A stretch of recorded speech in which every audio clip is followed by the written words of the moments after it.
नमस्कार दोस्तों, आप सभी का एक बार फिर से स्वागत है हमारे चैनल दुर्गा भक्ति मार्ग में। आज मैं आप सभी को सुनाऊंगी नवरात्रि में सुने जाने वाले श्री दुर्गा सप्तशती दूसरे अध्याय। देवताओं की तेज से देवी का प्रादुर्भाव और महिषासुर की सेना का वध। महर्षि मेधा बोले, प्राचीन काल में देवताओं और असुरों में पूरे 100 वर्ष तक घोर युद्ध हुआ था। उसमें असुरों का स्वामी महिषासुर था और देवराज इंद्र देवताओं के नायक थे। इस युद्ध में देवताओं की सेना परास्त हो गई और इस प्रकार संपूर्ण देवताओं को जीत महिषासुर इंद्र बन बैठा। युद्ध के पश्चात हारे हुए देवता प्रजापति श्री ब्रह्मा जी को साथ लेकर उस स्थान पर पहुँचे जहाँ की भगवान शंकर विराजमान थे। देवताओं ने अपनी हार का सारा वृत्तांत भगवान श्री हरि विष्णु और शंकर जी से कह सुनाया। वे कहने लगे, हे प्रभु, महिषासुर सूर्य, इंद्र, अग्नि, वायु, चंद्रमा, यम, वरुण तथा अन्य देवताओं सभी के अधिकार छीनकर सबका अधिक सत्ता स्वयं बन बैठा है। उसने समस्त देवताओं को स्वर्ग से निकाल डाल दिया है।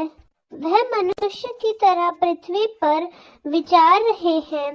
दैत्यों की सारी करतूत हमने आपको सुना दी और आपकी शरण में इसलिए आए कि आप उनका वध का कोई उपाय सोचें। देवताओं की बातें सुनकर भगवान श्री विष्णु और शंकर जी को उन दैत्यों पर बड़ा गुस्सा आया। उनकी बहु तन गई और आंखें लाल हो गई। गुस्से में भरे हुए भगवान विष्णु के मुख से बड़ा भारी तेज निकला और उसी प्रकार का तेज भगवान शंकर, ब्रह्मा और इंद्र आदि दूसरे देवताओं के मुख से प्रकट हुआ। फिर वे सारा तेज में मिल गए और तेज का पुंज वह ऐसे दिखाता जैसे कि ज्वलमान पर्वत हो। देवताओं ने देखा उस पर्वत की ज्वाला चारों ओर फैली हुई थी और देवताओं के शरीर से प्रकट हुए तेज की किसी अन्य तेज से तुलना नहीं हो सकती। एक स्थान पर इकट्ठा होने पर वह तेज एक देवी के रूप में परिवर्तित हुआ और अपने प्रकाश से तीनों लोकों में व्याप्त जान पड़ा। भगवान शंकर का तेज था, उससे देवी का मुख प्रकट हुआ। यमराज के तेज से उनके सर के बाल बने। श्री भगवान विष्णु के तेज से उनकी भुजाएं बनी। चंद्रमा के तेज से दोनों स्तन और इंद्र के तेज से कंधा और पिंडली तथा पृथ्वी के तेज से नितंब भाग बना। ब्रह्मा जी के तेज से दोनों चरण और सूर्य के तेज से उनकी उंगलियां पैदा हुई। वसु के तेज से हाथों की उंगलियां और कुबेर के तेज से नासिका बनी। प्रजापति के तेज से उनके दांत और अग्नि के तेज से उनके नेत्र बने। संध्या के तेज से उनके भौं और वायु के तेज से उनके कान प्रकट हुए। इस प्रकार उस देवी का प्रादुर्भाव हुआ था। महिषासुर से पराजित देवता उस देवी को देखकर अत्यंत प्रसन्न हुए। भगवान शंकर ने अपने त्रिशूल में से एक त्रिशूल निकालकर उन देवी को दिया और भगवान विष्णु ने अपने चक्र में से एक चक्र निकालकर देवी को दिया। वरुण ने देवी को शंख भेंट में दिया। अग्नि ने उन्हें शक्ति दी। वायु ने उन्हें धनुष बाण दिए। सहस्त्र नेत्रों वाले श्री देवराज ने उन्हें अपना वज्र से उत्पन्न एक और वज्र दिया और ऐरावत हाथी का एक घंटा उतारकर देवी को भेंट किया। यमराज ने उन्हें कालदंड में से एक दंड दिया। वरुण ने उन्हें पाश दिया। प्रजापति ने स्फटिक की माला दी और ब्रह्मा जी ने उन्हें कमंडल दिया। सूर्य ने देवी को समस्त रोमों में अपनी किरणों का तेज दिया। काल ने उसे चमकती हुई ढाल और तलवार दी तथा उज्जवल हार और दिव्य वस्त्र उन्हें भेंट किए। इस प्रकार ही उन्हें दिव्य चूड़ामणि दी। कुंडल, कंडल, उज्जवल अर्धचंद्र, बाहों के लिए बाजू बंद, चरणों के लिए नूपुर, गले के लिए सुंदर हसली और अंगुलों के लिए रत्न से बनी हुई अंगूठियां दी। विश्वकर्मा ने उन्हें फरसा दिया और उनके साथ ही कई प्रकार के अस्त्र और अभेद कवच दे दिए। इसके अलावा उसने कभी न कुछ न कुंभ लेने वाले सुंदर कमलों की मालाएं भेंट की, समुद्र ने सुंदर कमल का फूल भेंट किया, हिमालय ने सवारी के लिए सिंह और तरह तरह के रत्न देवी को भेंट किए, यक्ष राज कुबेर ने मधु से भरा हुआ पात्र, शेषनाग ने उन्हें बहुमूल्य मणियों से वशीभूत नागहार भेंट किया। इस तरह दूसरे देवी देवताओं ने भी उन्हें आभूषण और अस्त्र देकर उनका सम्मान किया। इसके बाद देवी ने उच्च स्वर से गर्जना की। इस भयंकर नाद से आकाश गूंज उठा। देवी का वह उच्च स्वर से किया हुआ सिंहनाद समा नहीं सका। आकाश उसे छोटा प्रतीत होने लगा। उससे बड़े जोर की प्रतिध्वनि हुई, जिससे समस्त विश्व में हलचल मच गई और समुद्र कांप उठा। पृथ्वी डोलने लगी, सब के सब पर्वत हिलने लगे। देवताओं ने उस समय प्रसन्न होकर सिंह वाहिनी जगत माता की देवी तुम्हारी जय हो। इसके साथ ही महर्षियों ने भक्ति भाव से विनम्र होकर उनकी स्तुति की। संपूर्ण त्रिलोकी को शोकमग्न देखकर दैत्य गण अपनी सेनाओं को साथ लेकर और हथियार आदि सजाकर उठ खड़े हुए। महिषासुर के क्रोध की तो कोई सीमा नहीं थी। उसने क्रोध में भरकर कहा, यह क्या उत्पात है, और फिर वह अपनी सेना के साथ उस ओर दौड़ा जिस ओर से वह भयंकर नाद का शब्द सुनाई पड़ा था। और आगे पहुंचकर जब उन्होंने देवी को देखा, अपनी प्रभा से तीनों लोकों को प्रकाशित कर रही थी। उनके चरणों के बाहर से पृथ्वी दबाई जा रही थी।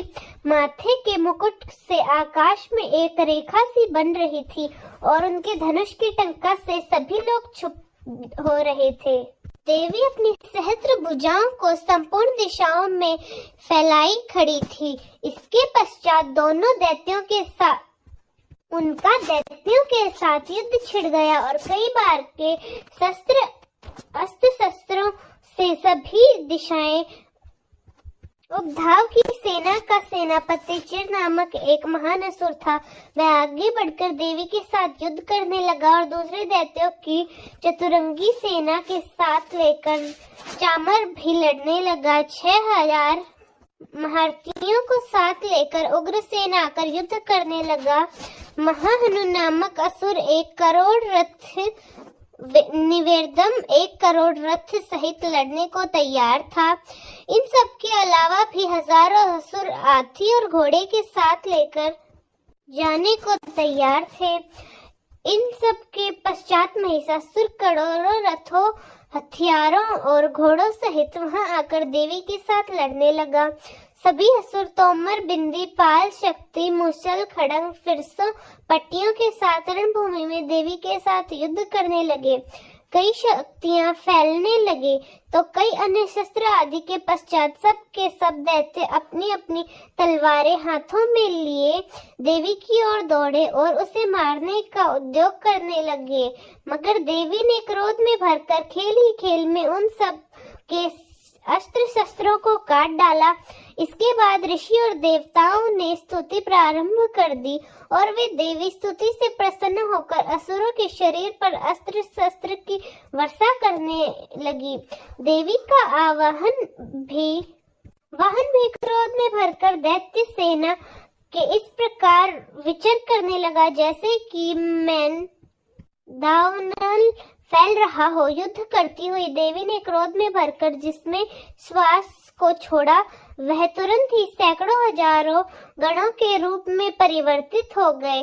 फिर से भी पाल, खगट्ठा, पट्टिक इत्यादि अस्त्रों के साथ दैत्यों के साथ युद्ध करने लगी। देवी की शक्ति से बढ़े हुए वह गण दैत्यों का नाश करते हुए ढोल, शंख और मृदल आदि बजा रहे। फिर देवी ने त्रिशूल, गदा, शक्ति, खटक इत्यादि से सहस्त्र असुरों को मार डाला।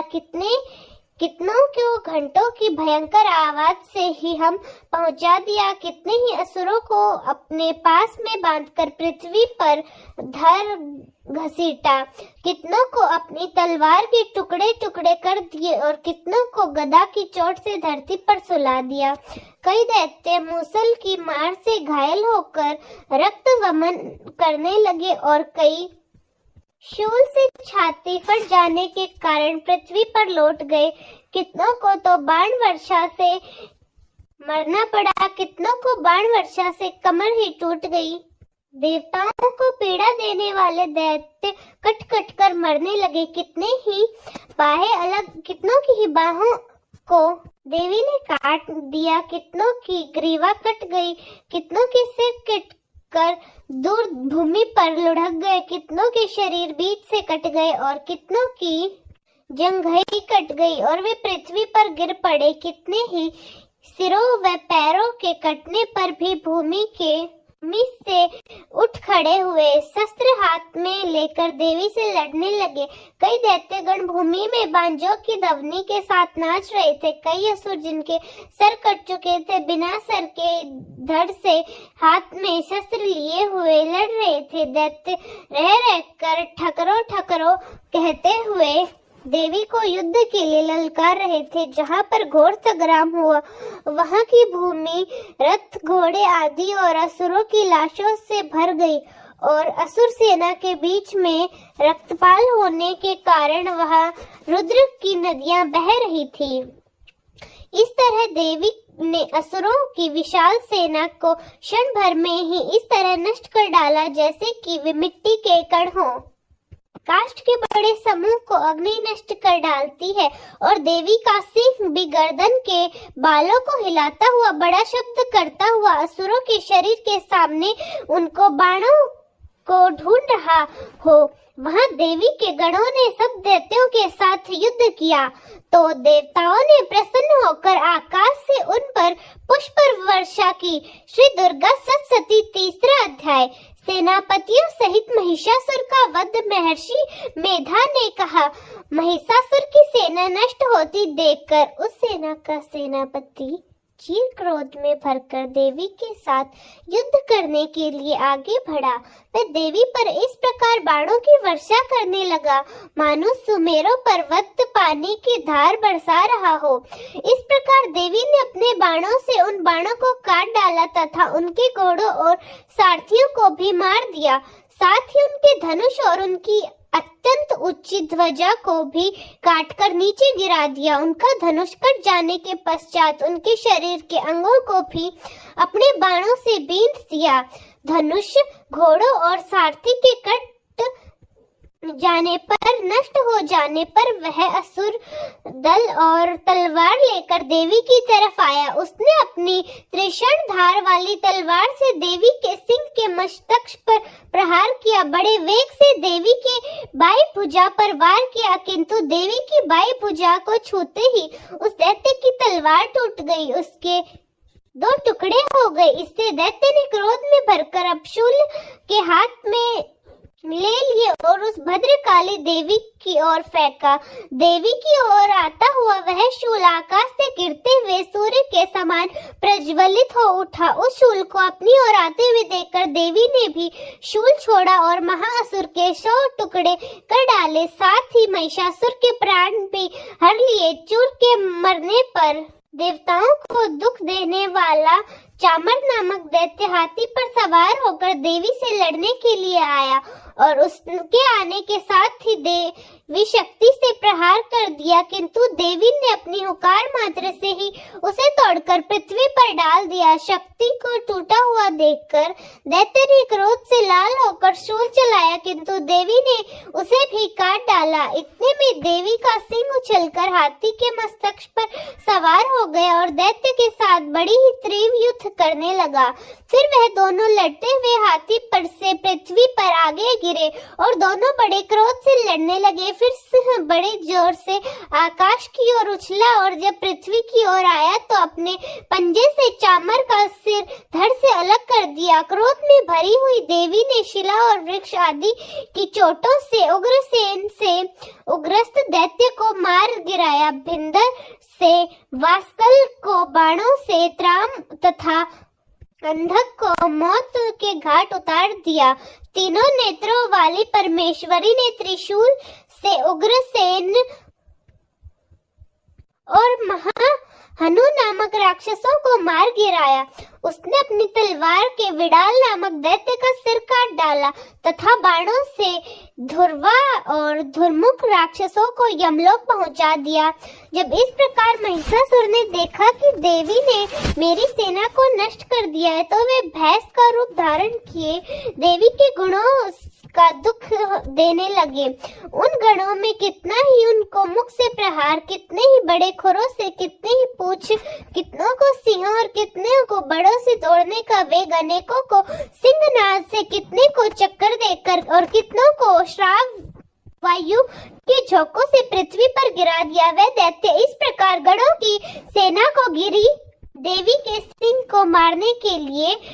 इस पर देवी को बड़ा क्रोध आया। उधर दैत्य भी क्रोध में भरकर धरती को खुरों से खोदने लगा तथा सिंहों से पर्वत को उखाड़ उखाड़ कर धरती पर फेंकने लगा और मुख से शब्द भी करने लगा। महिषासुर के वेग से चक्कर देने के कारण पृथ्वी शब्द होकर फटने लगी। उसकी पूंछ से टरकार कर समुद्र चारों ओर फैलने लगा। हिलते हुए सिंहों और आशाद के मेघ खंड खंड हो गए और श्वास से आकाश में उड़ते हुए पर्वत भी फटने लगे। इस तरह क्रोध में भरे हुए राक्षस को देखकर देवी चंडिका को भी क्रोध आ गया और वह भी उसे मारने के लिए क्रोध में भर गई। देवी के पास फेंककर दैत्य को बांध दिया। उसके बंध जाने पर दैत्य का रूप त्याग कर सिंह का रूप बना लिया। जैसे ही देवी उसका सिर काटने के लिए तैयार हुई, तो उसने पुरुष का रूप बना लिया, जो कि हाथ में तलवार लिए हुए था। तब देवी ने तुरंत अपने बाणों के साथ उस पुरुष की तलवार को डाल सहित बीन डाला। उसके पश्चात तो हाथी के रूप में दिखाई देने वाला और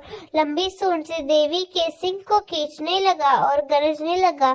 देवी ने अपनी तलवार से उसकी सूंड भी काट डाली। तब उस राक्षस ने एक बार फिर से भैंसे का रूप धारण कर लिया और पहले की तरह चर जीवों सहित समस्त त्रिलोकी को व्याकुल करने लगा।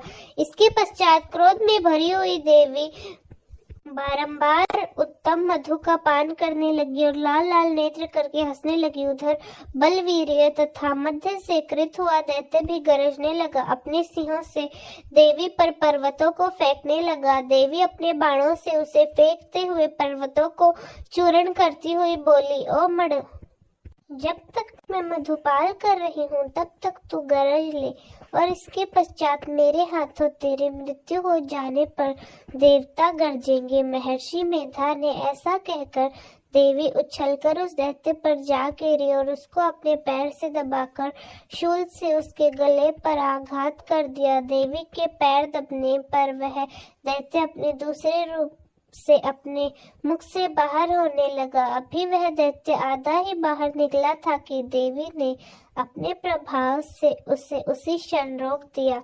तब वह आधा निकला हुआ दैत्य ही युद्ध करने लगा, तो देवी ने अपनी तलवार से उसका सिर काट डाला।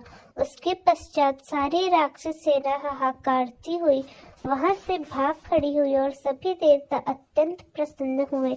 महिषासुर का वध हो गया।